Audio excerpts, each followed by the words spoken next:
Luka lama itu belum pulih benar dari hati keluarga Vina. Air mata sang ibunda kembali tumpah saat harus mengingat kembali peristiwa tragis yang dialami sang putri. Hal serupa juga dirasakan ayah dari Muhammad Rizky Rudiana yang juga jadi korban atas kekejaman geng motor. Bahkan ayah Eki yang merupakan anggota polisi juga tak tinggal diam untuk mengungkap kasus pembunuhan sang putra. Bagi keluarga, waktu 8 tahun itu belum cukup untuk menutup luka atas kepergian Vina dan Eki. Apalagi 3 pelaku pembunuhan masih menghirup udara bebas. Saya mohon kepada seluruh warga negara Indonesia agar jangan membuat kami lebih sakit. Eki adalah anak kandung kami yang mana menjadi korban daripada kelompok-kelompok yang kejam. Saya tidak diam, saya terus berupaya dan bekerja sama dengan Reskrim. Selama 8 tahun saya berupaya untuk sabar, dan saya mohon agar seluruh Indonesia bisa mendoakan anak saya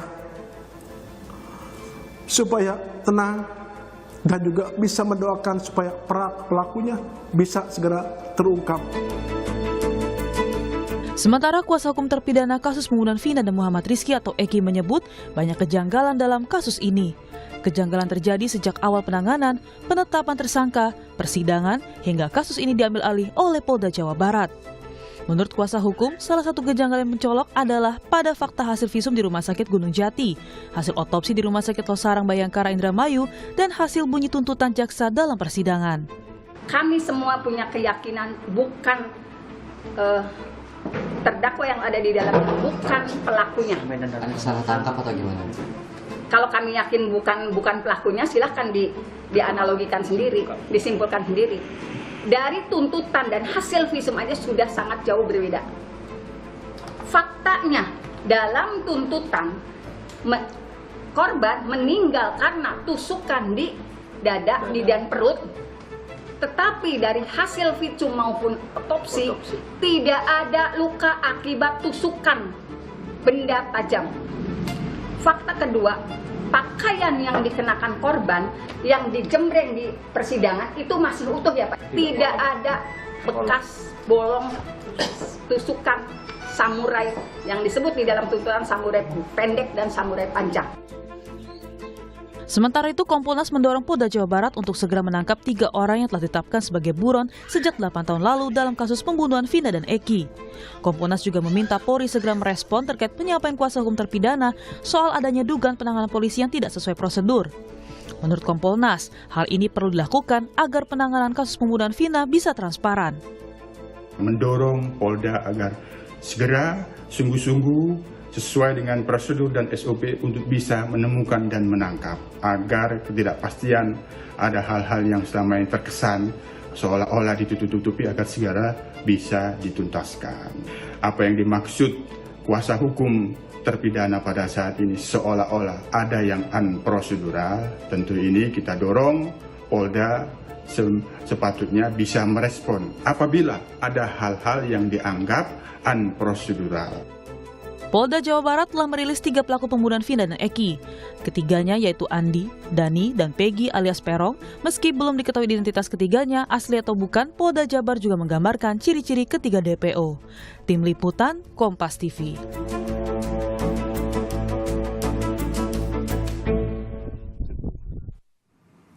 Saudara, 3 pelaku pembunuhan Vina dan Eki kini belum juga tertangkap. Sejumlah kejanggalan pun dikemukakan dari salah satu kuasa hukum terpidana. Di antaranya adalah hasil visum hingga tuntutan jaksa di persidangan yang digelar secara tertutup. Lalu bagaimana kasus ini sebenarnya bergulir? Apakah benar ada kesalahan prosedur yang dilakukan oleh polisi? Dan apa sebenarnya penyebab Vina dan Eki ini meninggal? Kita akan bahas dengan sejumlah narasumber yang sudah hadir di studio.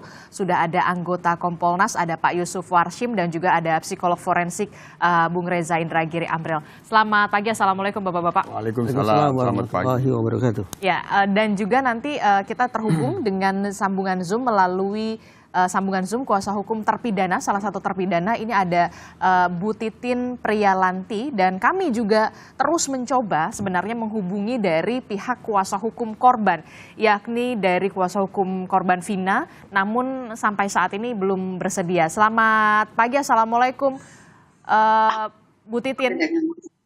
Assalamualaikum, selamat pagi Mbak. Ya, di sini ada Bung Reza, kemudian juga ada Pak Yusuf Warsim juga ya, Bu Titin ya.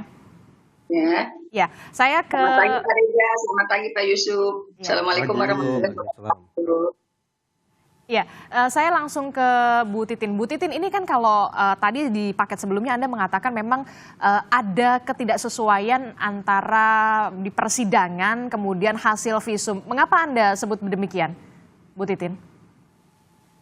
Disebut demikian karena saya hanya bicara fakta persidangan, Mbak. Di persidangan itu tuntutan jaksa itu meninggalnya korban karena tusukan tusukan samurai pendek di perut.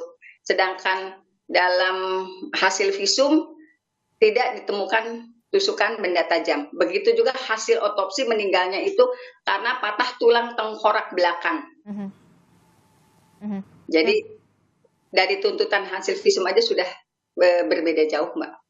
Jadi ada ketidaksesuaian antara hasil visum dan juga tuntutan jaksa menurut Anda, Bu Titin? Ya, bunyi kematiannya sangat beda jauh. Termasuk juga dalam proses persidangan, apa yang menurut Anda yang janggal dalam hal ini? Dalam proses persidangan terungkap keterangan saksi Liga Akbar alias Awad yang merupakan teman dekat Eki dan malam itu sedang bersama Eki sampai pukul 21.15. 21.15 masih bersama Eki.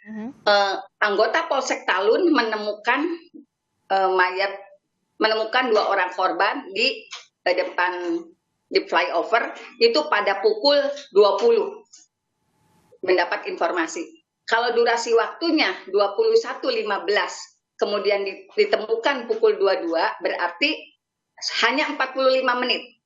Sedangkan kronologis dalam tuntutan jaksa korban saat itu sedang melintas di Jalan Perjuangan.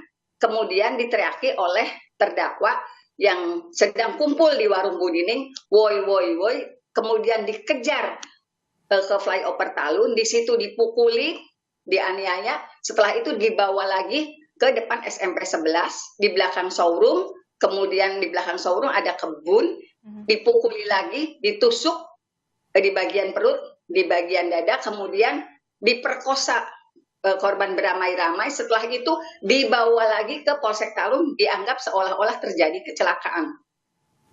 Jarak di flyover Talun kemudian dianggap sebagai kecelakaan. Jarak antara SMP 11 lokasi yang versi jaksa itu di kebun belakang showroom dengan flyover di dekat Polsek Talun itu sekitar 1 kilo, Mbak, 1 kilo ini.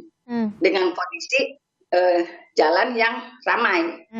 Kemudian dari 45 menit dilakukan oleh 11 orang, kalau sekarang disebutkan DPO, apakah mungkin waktunya dengan tindakan seperti itu? Dan kemudian dari hasil persidangan juga diungkapkan petugas yang menemukan pertama kali korban tergeletak di flyover Talun itu, darah hanya berada di bawah tubuh korban. Darah Vina ada di genangan darahnya, Eki ada genangan darah di bawah tubuh korban. Kemudian ditemukan serpihan daging di tiang PJU. Logikanya, kalau misalnya itu mayat korban itu sempat dibawa, ada dong darah yang bercecer. Jadi darah itu hanya ditemukan di bagian bawah tubuh korban keduanya. Dan ada daging, serpihan daging di tiang PJU. Ada garis di median jalan itu warna motor yang menempel di median jalan. Itu, Mbak. Jadi itu hasil persidangan yang terungkap. Jadi menurut Anda kalau dari fakta sebenarnya keterangan dari Polsek Talun kah atau dari Polres? Polsek Talun kan kecelakaan tunggal, Mbak. Kemudian itu peristiwanya tanggal 27, tanggal 29 orang tua korban mendatangi Polsek Talun, melihatlah kondisi motor. saat itu dia melihat kondisi motor yang masih utuh, insting dia sebagai polisi ini bukan kecelakaan tunggal, tapi pembunuhan ya. Pada tanggal 31 berdasar insting itu dia menelusuri. Di persidangan saya tanyakan kenapa Bapak punya keyakinan seperti itu? Kok bukan kecelakaan tunggal tapi pembunuhan? Karena 1 bulan sebelumnya anak saya pernah berkonflik dengan temannya. Bahasanya begitu, Mbak. Itu bahasa yang dikeluarkan dalam persidangan. Pada tanggal 31 jam 14 dia menelusuri jalur itu mendekatilah SMP 11. Di depan SMP 11, dekat tikungan SMP 11, dia ketemu dengan Dede dan Aep. Dede dan Aep itu bukan warga sekitar. Alamatnya lengkap. 1 orang Gunung Jati, 1 orang Bekasi. Dalam BAP itu ada alamatnya. Dari Dede dan Aep itu dia memperlihatkan foto nih, ada nggak yang dikejar malam ini? Ada nggak kejar-kejaran? Dede dan Aep bilang, iya, nanti kalau ciri-cirinya. Dia menyebutkan ciri-cirinya. Begini potongan rambutnya di BAP ya Mbak. Potongan rambutnya, belahan poninya, terus bentuk wajahnya, itu disebutkan. Setelah disebutkan ya sudah kalau misalnya ini nanti kabari orang tua korban, memberikanlah nomor telepon itu kepada Dede dan Aep. Itu yang terungkap di persidangan. Kemudian 3 jam setelahnya pada pukul 17 tanggal 31 itu ditelepon, Pak, orang-orang yang ngejar motor anak Bapak sekarang sedang ngumpul di depan SMP 11. Saya bersama anggota saya mendatangi tempat tersebut, kemudian melakukan penangkapan. Itu yang terungkap di persidangan. Saat itu hakim bertanya, apakah dilengkapi dengan surat penangkapan? Tidak, hanya komunikasi lisan. Ya. Saya ingat betul bahasnya, kan itu saya catat. Tidak hanya komunikasi lisan. Jadi itu Mbak, yang terungkap di persidangan. Saya hanya akan ngomong fakta persidangan Mbak. Tapi mohon maaf, latar belakang Dede dan Aep ini, mereka kan bukan orang situ Mbak. Di depan Gang Bakti 2 yang disebutkan Warung Bunining itu posisinya ada di dalam gang loh. 60 meter menuju jalan raya. Dede dan Aep itu bukan warga sekitar yang bekerja di samping Gang Bakti. Itu ada cucian motor. Beberapa minggu sebelumnya, kedua anak itu kan bukan warga sekitar, membawa perempuan, digerebeklah sama anak-anak yang suka nongkrong di situ. Karena kan mereka warga sekitar Mbak, yang 7 orang itu warga sekitar. Diusirlah. Jadi latar belakangnya konfliknya seperti itu. Tapi Dede dan Aep sampai putusan tidak pernah bisa dihadirkan. Saya sudah memohonkan beberapa kali. Alasannya tidak bisa dihadirkan? Sulit dicari. Oh, sulit dicari. Termasuk juga informasinya selama proses persidangan ini berlangsung secara tertutup, betul Bu Titin? Dari awal tertutup, bukan hanya pada proses peradilan anak. Dari awal persidangan itu tertutup kecuali pada pembacaan dakwaan, tuntutan, dan putusan. Seluruhnya tertutup. Itulah sebabnya saya tidak, banyak rekan media juga tidak bisa melihat apa yang terjadi di persidangan. Sebetulnya setiap keluar sidang, saya selalu menyatakan fakta-fakta yang terjadi di persidangan. Saya sebutkan barang bukti itu yang disodorkan tidak bolong. Kalau misalnya jejak digitalnya ada, karena saya nggak main media sosial Mbak. Jejak digitalnya ada, teman-teman pasti bisa ngecek. Wajah para pelaku yang babak belur itu 2017 sudah beredar Mbak. Sudah beredar, 2017 sudah beredar, 2016 sudah beredar. Karena peristiwanya di 2016 sudah beredar. Akhir itu sudah beredar.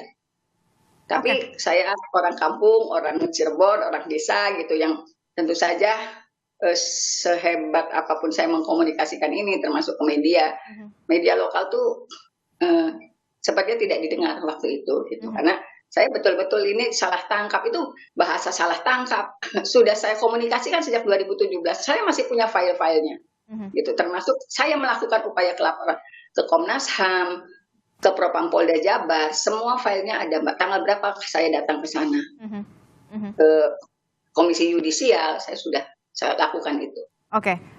Pak Yusuf, bagaimana ini soal penyelidikan dan juga penyidikan kasus ini? Kan kita menjadi atensi kembali ya setelah 8 tahun begitu dari keterangan Bu Titin, begitu proses persidangan dilakukan secara tertutup, bahkan saksi tidak dihadirkan.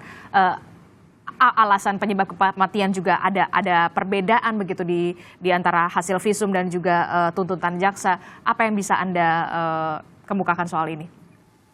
Terima kasih. Apabila berdasarkan belum tertangkapnya pelaku lain atau tersangka, sebenarnya kan kasusnya belum selesai.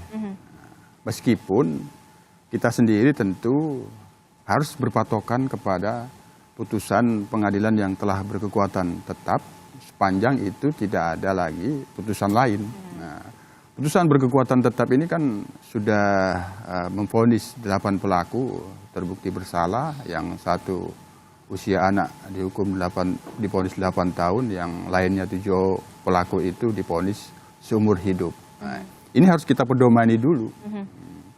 Kan ini sistem peradilan pidana. Hasil pekerjaan penyidikan polisi itu dijadikan dakwaan oleh jaksa penuntut umum. Nah, tentu ada petunjuk-petunjuk jaksa yang paling utama ini pidana atau bukan. Nah, kalau kaitannya dengan apa yang disampaikan oleh kuasa hukum terpidana Ibu Titin tadi kan meyakini itu kecelakaan. Tapi kan ini proses penyidikannya, pemberkasannya di jaksa penuntut umum itu sudah P21, sehingga jaksa penuntut umum berwenang untuk mengajukan ke pengadilan dan pengadilan sendiri sudah memvonis. Dan itu sudah berjenjang. Ada pengadilan negeri Cirebon, ada pengadilan tinggi, ada kasasi di Mahkamah Agung, dan itu menguatkan putusan pengadilan negeri bahwa 8 terpidana ini sudah bersalah gitu. Artinya ini harus kita pedomani dulu. Itu. Kasusnya belum selesai, iya. Karena masih ada tersangka, 3 tersangka yang belum tertangkap. Nah, kami sudah meminta klarifikasi ke Polda Jabar, tentu hasilnya kan harus komprehensif, nanti kita lihat. Nah, apapun terkait dengan penyidikan, ini sudah selesai. Yang terhadap 8 pelaku, yang 3-nya masih dalam daftar pencarian orang. Ini harus dituntaskan.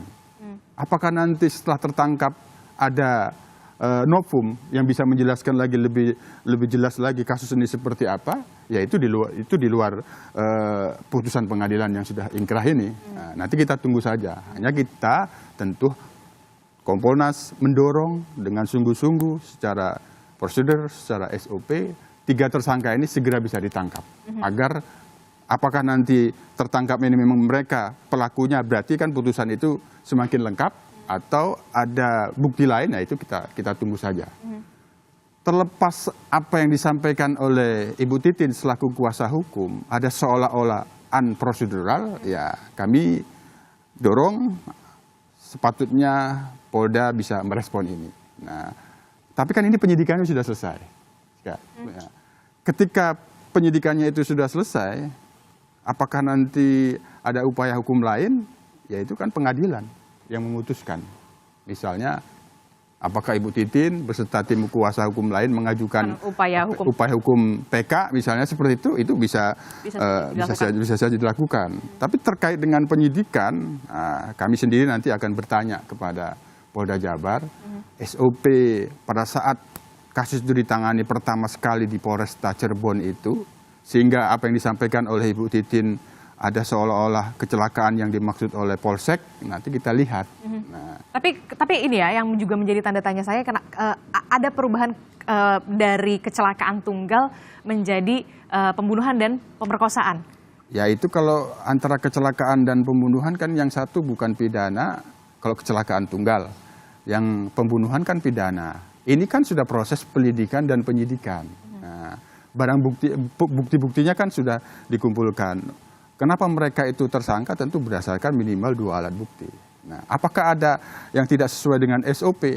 Nanti kita lihat bagaimana proses perjalanan penyidikannya pada waktu itu sampai dilimpahkan ke Polda Jabar. Nanti kita lihat. Nah, tapi dalam proses itu kita sudah lihat tidak ada pengajuan pra-peradilan. Nah, ini kan berjalan saja berarti kan, berjalan saja. Nah, di luar kewenangan penyidikan misalnya terkait dengan bagaimana sidangnya, apakah tertutup dan bukan, tentu itu kami tidak bisa memberikan komentar karena itu sudah wilayah peradilan. Termasuk juga ada perbedaan antara bukti visum dan juga tuntutan dari jaksa. Ya itu sekali lagi kan materi penyidikan. Di dalam penyidikan untuk pembuktian itu ketika di pengadilan jaksa mendalilkan 8 pelaku ini bersalah melakukan pembunuhan berencana. Dalilnya itu kan harus dibuktikan. Bukti-bukti itu kan tidak hanya berdasarkan visum. Ada keterangan saksi, keterangan ahli. Nah, Bagaimana bagi kuasa hukum terdakwa yang pada waktu itu mendalilkan tidak bersalah? Apa bukti-buktinya tidak bersalahnya? Kan semuanya itu sudah dibuktikan di dalam pengadilan. Nah, tentu ini sekali lagi bagaimana proses peradilan itu berjalan pada waktu itu ya, ini tentu kami tidak bisa berkomentar. Hanya pada saat hasil penyidikan itu sudah dijadikan dakwahan, artinya sudah P21. Ya. Kerja penyidikan sudah selesai. Nah, hanya sekali lagi kami sebagai pengawas eksternal, karena masih ada daftar pencarian orang 3 tersangka ini, maka kasus ini belum selesai. Bukan diusut kembali, tapi diselesaikan secara tuntas hingga tertangkapnya 3 tersangka ini. Nah itu. Termasuk juga mengapa kemudian juga informasi yang dirilis begitu belum ada foto begitu? Nah itu tentu nanti menjadi bagian pertanyaan untuk kami mintakan klarifikasi terkait dengan soal apakah ada sketsa atau tidak di dalam pencarian orang itu nanti kita tanyakan. Bung Reza, dari analisa Anda begini, sebenarnya 3 DPO ini benar ada atau tidak sebenarnya? Pasca menyaksikan atau mendengar resensi tentang film Vina itu, ada 3 isu yang menjadi kemudian perbincangan publik dan warganet. Satu, ini merupakan pembunuhan terhadap almarhumah Vina. Ini merupakan ruda paksa terhadap almarhumah Vina. Dan juga ada 3 orang yang berstatus sebagai DPO. Tapi setelah menyimak apa yang tadi disampaikan oleh penasihat hukum terpidana, dulu terdakwa, maka menurut saya kasus hukum ini kembali ke titik nol. Mengapa Anda sebut kembali ke titik nol? Ya, kita uji satu persatu ya. Terkait dengan anggapan bahwa almarhumah Vina sudah menjadi korban kejahatan seksual. Dalam salah satu forum diskusi, dan saya berkesempatan berbincang dengan Dirkrimum Polda Jabar saat ini, saya pertanyakan itu. Kalau memang almarhumah Vina sudah dijahati secara seksual, faktanya ini tidak diangkat sebagai kasus hukum sama sekali. Persidangan itu bukan persidangan menyangkut perkosaan, tapi persidangan menyangkut pembunuhan. Jadi nol. Anggapan bahwa sudah terjadi perkosaan, sekali lagi faktanya tidak diangkat sebagai masalah hukum sama sekali. Jadi kita lebih punya alasan untuk mengatakan nol peristiwa itu terkait dengan kejahatan seksual itu. Seandainya memang terjadi, saya prihatin dan saya berharap pelaku kalau memang ada dihukum seberat-beratnya karena sudah melakukan kejahatan secara seksual. Namun apa boleh buat? Faktanya proses hukum tidak mengangkat masalah ini sama sekali. Itu satu. Isu yang kedua tentang pembunuhannya. Tadi kalau saya simak apa yang dikatakan oleh penasihat hukum, saya malah bertanya lagi, pembunuhannya di mana? Saya khawatir bahwa proses hukum, terutama di tingkat kepolisian, terhadap kasus ini sangat atau terlalu mengandalkan pada pengakuan atau keterangan. Dalam sekian banyak kasus, saya acap kali mengkritisi proses penegakan hukum yang terlalu mengandalkan pengakuan, keterangan, kesaksian, atau apapun sebutannya itu. Kenapa? Karena pengakuan, keterangan, kesaksian, dan seterusnya sangat mengandalkan daya ingat manusia. Daya ingat manusia itu rentan mengalami fragmentasi, artinya terpecah di sana, terpecah di sini, sampai kemudian hilang sama sekali. Dan juga rentan mengalami distorsi, belok kanan, belok kiri. Baik berdasarkan keinginan yang bersangkutan dengan kesadarannya, dia mengubah-ubah keterangannya, atau karena manipulasi atau rekayasa dari luar. Baik itu berupa intimidasi, iming-iming, atau lainnya. Nah, Anda melihat ada faktor eksternal itu? Indikasi itu tampaknya ada. Dari apa yang disampaikan oleh Bu Titin tadi, indikasi itu ada. Contoh, bagaimana kemudian ada orang yang ditangkap tanpa melewati prosedur. Ya. Itu saja sudah memunculkan efek intimidatif terhadap orang yang ditangkap tersebut. Tidak ada surat penangkapan? Tidak ada surat. Efek intimidatif sudah barang tentu secara manusiawi orang yang diamankan oleh otoritas penegakan hukum pasti ingin sesegera mungkin keluar dari situasi itu. Tapi ketika dia merasa sudah terintimidasi, ya dia boleh jadi akan takluk. Dan ketika dia takluk, tadi saya katakan, ingatannya bisa akan terfragmentasi, ingatannya akan bisa terdistorsi. Baik dari diri dia sendiri maupun dari efek luar. Nah, demikian pula terkait dengan perbedaan antara hasil visum, otopsi atau visum dan isi tuntutan. Jaksa. Walaupun Pak Yusuf selaku komisioner Kompolnas berulang kali saya simak tadi mengatakan penyidikan sudah selesai. Justru saya punya ekspektasi Dengan adanya informasi semacam ini, sepatutnya otoritas terkait, entah itu Propam Mabes Polri, entah itu Kompolnas, usut kembali ke titik hulu tentang proses penyelidikan dan penyidikannya. Jadi betapapun ini sudah dinyatakan P21 oleh kejaksaan, tapi inilah kesempatan untuk melakukan pengusutan kembali sejak awal. Kenapa saya katakan demikian? Tapi bisa nggak? Kan udah 8 tahun gitu. Maksudnya sudah banyak fakta. Ada PK, ada peninjauan kembali. Sebuah langkah luar biasa memang. Dan butuh kebesaran hati dari semua pihak untuk mengakui seandainya ada hal yang harus dikoreksi. Oke.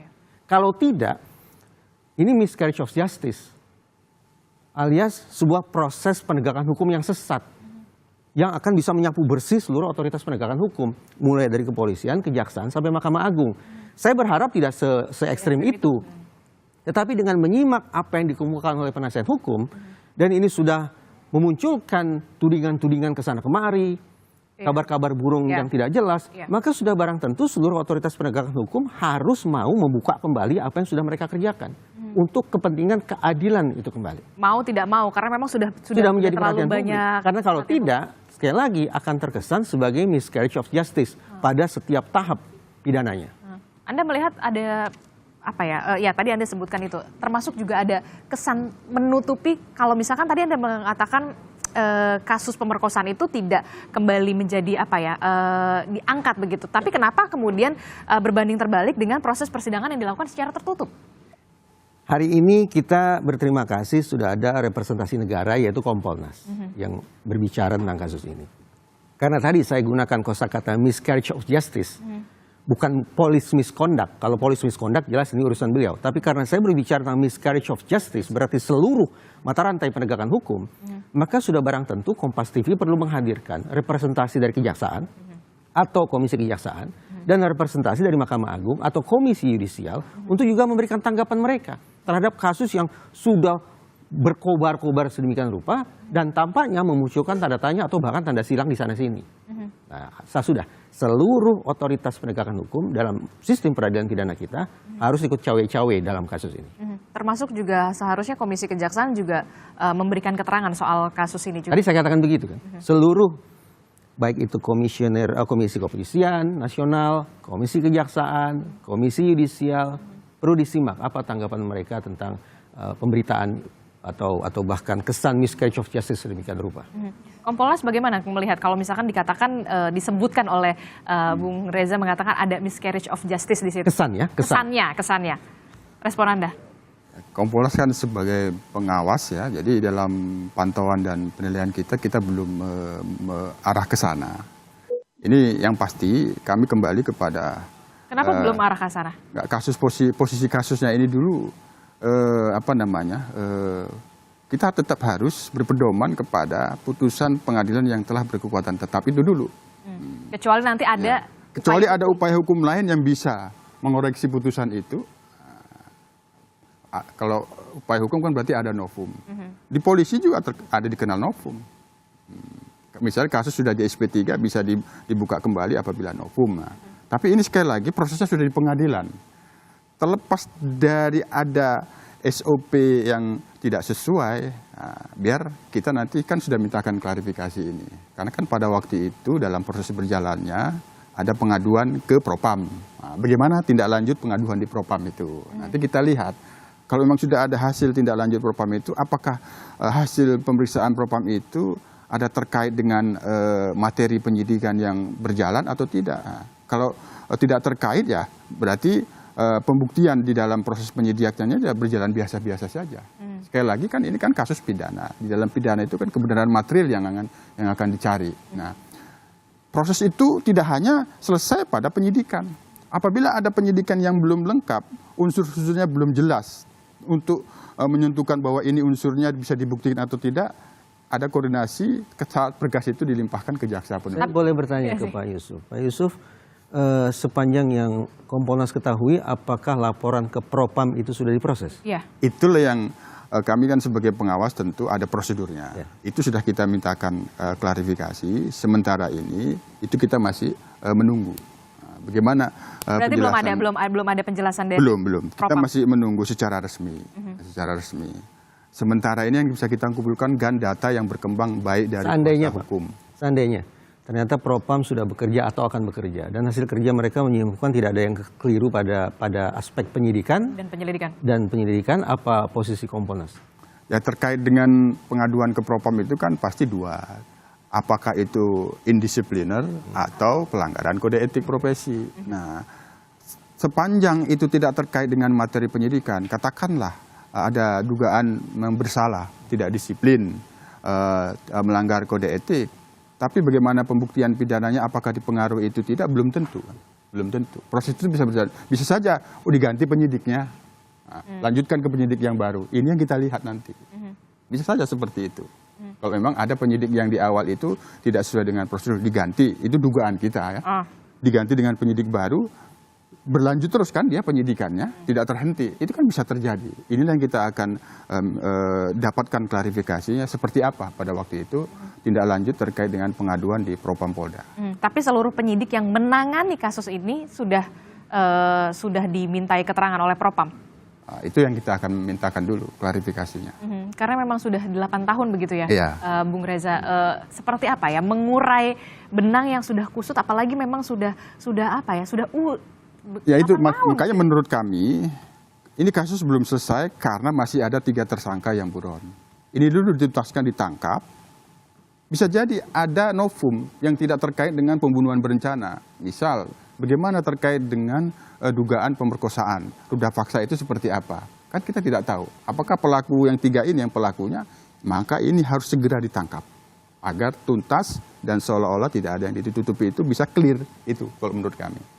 Bung Reza? Menyimak tadi yang dikatakan penasihat hukum, mereka kan beranggapan bahwa 8 orang yang sudah berstatus sebagai terpidana ini adalah salah tangkap. Gitu kan, ya. Ada indikasi sudah terjadi perlakuan yang abusif juga terhadap sekian banyak orang yang diperiksa di kepolisian. Tadi Ibu Titin katakan ada foto yang tersebar bagaimana tersangka babak belur, lebam-lebam parah sedemikian rupa, itu sekali lagi mengindikasikan ada perlakuan abusif terhadap mereka. Apa yang ingin saya katakan? Apabila memang pihak kepolisian ingin mencari 3 atau 4 orang yang berstatus sebagai DPO itu silakan. Tetapi jangan sampai kemudian. Karena desakan sedemikian dahsyat, maka seolah-olah haruslah dicari bagaimana caranya agar ditemukan 3 atau 4 orang, betapapun dengan cara-cara yang tidak profesional. Karena kalau itu berulang, maka saya khawatir akan ada 3 sampai 4 orang berikutnya yang dikhawatirkan juga akan mendapat perlakuan yang abusif. Kalau itu terjadi, maka semakin jauh kita dari justice. Semakin jauh kita, tidak usah bicara justice atau keadilan. Bicara tentang kepastian pun, sekarang kita serba mengambang. Jadi, apalagi kalau kemudian kita bicara tentang kepastian, keadilan, dan bagaimana kemudian proses hukum bisa berlangsung secara sederhana, ini sudah menunjukkan tidak sederhana. Akibat titik hulu yang menurut saya tidak sempurna, proses penegakan hukum yang semestinya berlangsung secara cepat, murah, dan sederhana, jauh panggang dari api. Dimungkinkan nggak polisi kemudian membenahi ini semua mulai dari kepolisian kemudian kejaksaan, mungkin nggak setelah 8 tahun? Jangan dijawab dulu, tetaplah bersama kami di Sapa Indonesia Pagi, usai jeda kita kembali.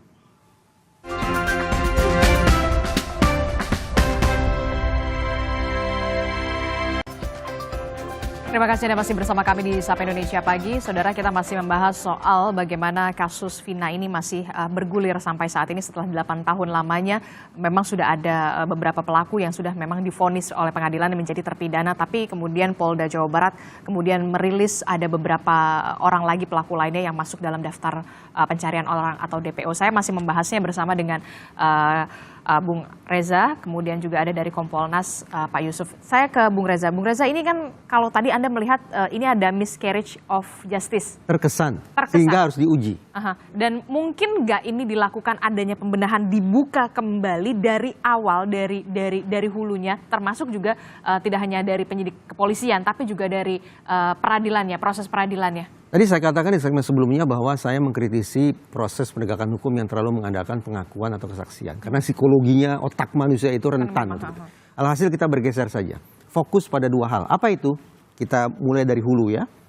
Ada Polsek Talun yang disampaikan oleh penasihat hukum mengatakan ini kecelakaan tunggal. Hasil otopsi pun mengarah pada luka-luka akibat kecelakaan tunggal. Clear ya posisi antara Polsek Talun dan otopsi sebangun ya. Tapi sekarang kita ke hilir. Di hilir ada tuntutan yang mengatakan bahwa korban luka akibat benda tajam, tusuk. Dari mana tuntutan itu berasal? Sudah barang tentu berasal dari Polresta Cirebon. Polresta Cirebon. Berarti ada dua kubu ini seolah-olah.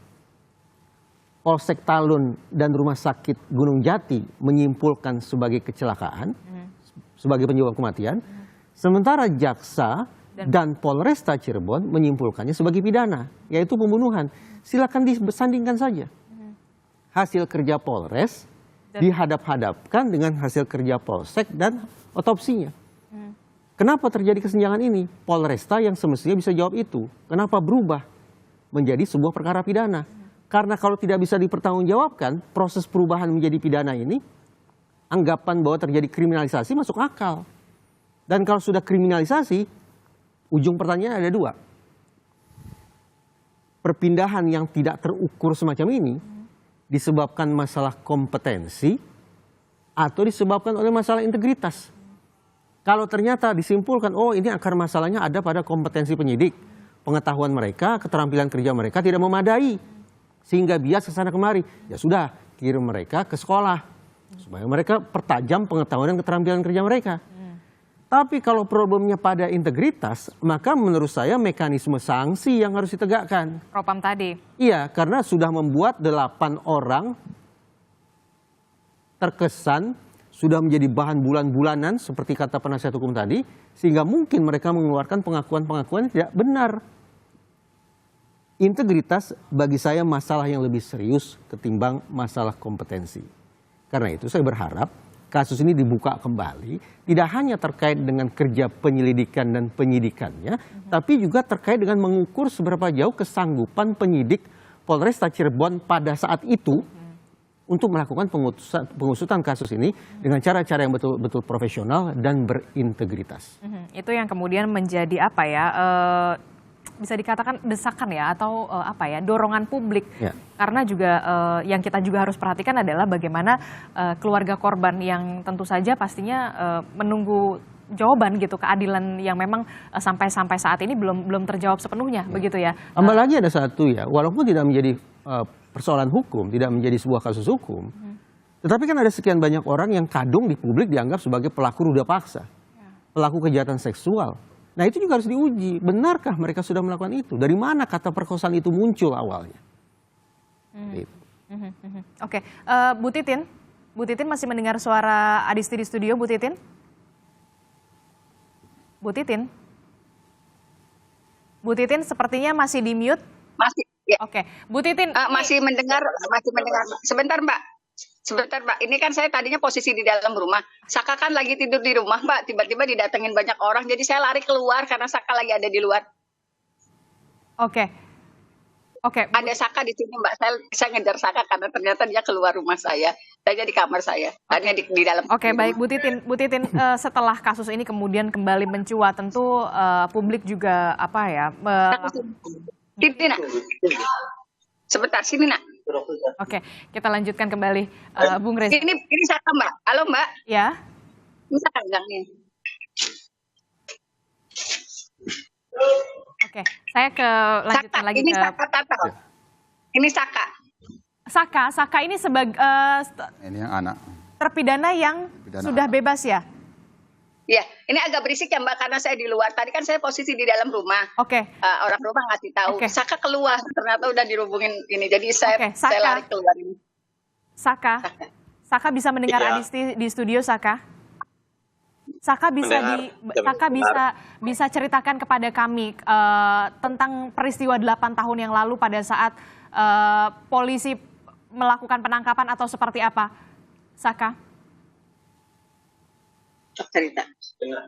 Waktu penangkapan saya lagi berada di rumah, baru bangun tidur. Saya main ke rumah nenek saya. Ada adiknya paman saya disuruh isi bensin. Adiknya paman saya minta diantar sama saya. Saya mau. Habis itu saya ngisi bensin. Habis ngisi bensin, motornya mau dikasihin ke paman saya. Pas mau dikasihin, udah ada polisi. Saya nyamperin. Saya nyamperin, tiba-tiba langsung ditangkap tanpa penjelasan apapun. Langsung dibawa. Tanpa ada pemberitahuan apa kepada informasi kepada Saka? Nggak ada sama sekali. Lalu di kantor polisi apa yang ditanyakan kepada Saka? Langsung dibawa ke kantor polisi, entah ruangan apa itu, disatuin. Lalu Habis disatuin, ada kekerasan sedikit. Habis kekerasan ada juga yang dipisah. Sama dipukulin juga. Dipukulin, disetrum, diinjak-injak. Kalau ngasih makan gimana? Pas ngasih makan juga, walaupun dikasih makan, ngasih makannya kayak binatang, dilempar Oke. ke lantai. Baik. Suruh dimakan. Apa yang ditanyakan Kalau nggak kepada dimakan, dipukulin Saka? lagi. Apa yang ditanyakan kepada polisi kepada Saka pada saat itu?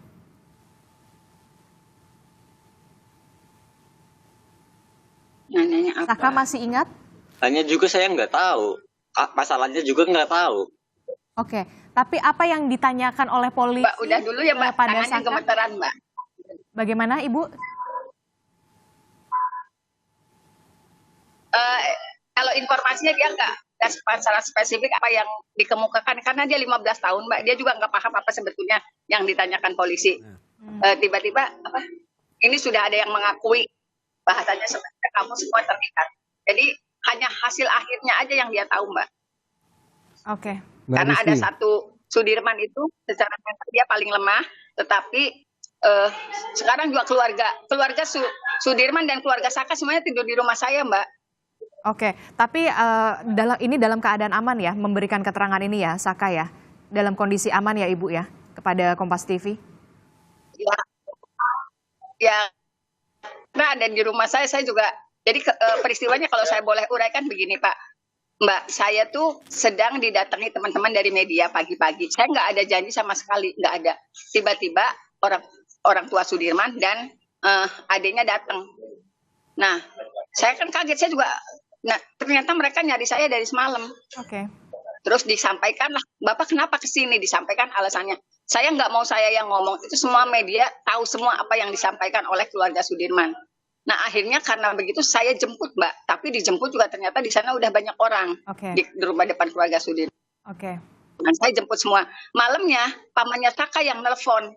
Ya sudah antrin aja deh ke rumah, karena saya juga kan nggak bisa mengcover semuanya. Jadi sekarang semuanya ada di rumah saya. Tapi apa yang terjadi saya nggak mau ngomong Mbak, karena saya juga nggak dengar langsung dari orang yang mengkomunikasikan. Oke. Saya hanya dengar dari para keluarga, dan itu kan saya khawatirnya salah penafsiran atau mereka sendiri yang memiliki kekhawatiran itu. Oke, baik. Silahkan. Jadi terkait dengan pembuktian dalam sebuah gelar perkara yang sering kita pantau di dalam penanganan kasus yang dikeluhkan masyarakat itu, tentu dalam gelar perkara itu pasti akan mengarahkan kamu sebagai penyidik tidak hanya berdasarkan pengakuan, karena kan di KUHP sendiri, di KUHP sendiri kan keterangan tersangka itu kan paling terakhir.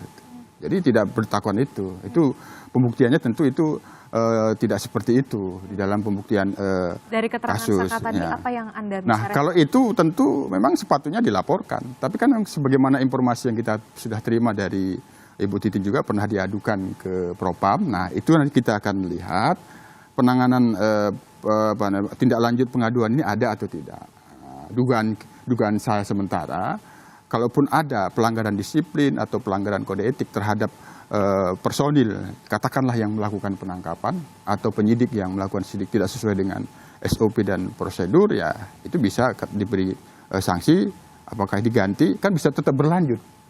Pidananya tidak selesai gara-gara ada proses di Propam, dia tetap berlanjut. Nah, itu kan terbukti.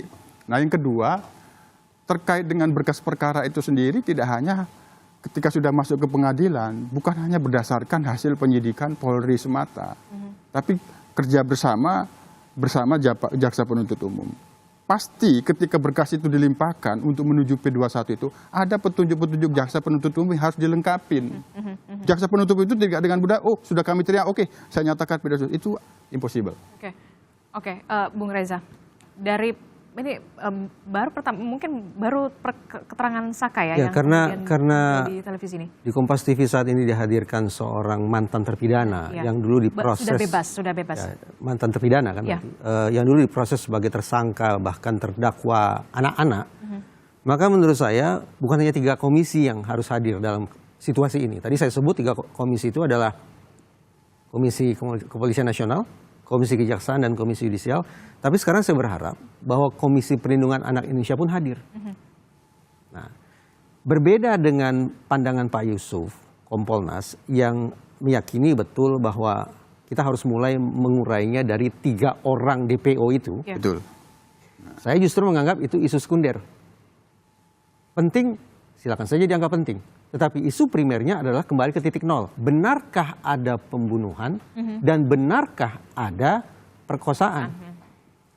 2 pertanyaan inilah yang akan mendorong seluruh otoritas terkait untuk kembali membuka berkas hasil kerja mereka. Oke. Karena kalau kemudian kita berfokus titik awalnya harus pada mencari 3 orang DPO, maka praktis seolah-olah tidak ada langkah untuk mengecek ulang eksaminasi terhadap berkas atau hasil kerja itu. Padahal hasil kerja itulah yang sudah berujung pada 8 orang, Yang sudah termasuk seorang anak-anak, ditetapkan sebagai seorang pidana. Kalau ternyata mereka tidak melakukan pembunuhan, lebih-lebih tidak melakukan perkosaan, karena toh tidak menjadi proses hukum, maka negara harus berpikir bagaimana merehabilitasi mereka dan sekaligus menjernihkan posisi keadilan bagi 2 orang korban, yaitu almarhumah Vina dan almarhum Rizky. Apakah mereka benar-benar korban akibat perbuatan pidana ataukah meninggal dunia akibat kecelakaan? Inilah yang kemudian masih menjadi PR berat pastinya bagi polisi, kejaksaan juga untuk mencari keadilan begitu ya, baik dari keluarga korban juga termasuk juga dari terpidana yang tadi juga sudah bebas begitu ya. Terakhir, Bu Titin, singkat saja, akan mengajukan PK? Bu Titin akan mengajukan PK? PK itu kalau ada novum ya Mbak ya. Oke, baik. Novum saya sebetulnya kan kehadiran Dede dan Aep. Bagaimana dia sangat rinci bisa menjelaskan sementara tidak dihadirkan persidangan. Tetapi kalau itu pun sulit, maka saya menunggu apa yang disampaikan oleh Pak Reza. Kembali ke titik nol. Apa yang akan dilakukan oleh pihak kepolisian. Baik Bu Titin, kita akan tunggu bagaimana nanti langkah selanjutnya dari polisi dan juga kejaksaan. Terima kasih Bung Reza, Pak Warshim, Bu Titin, terima kasih informasinya telah bergabung bersama kami di Sapa Indonesia Pagi kali ini. Terima kasih ya.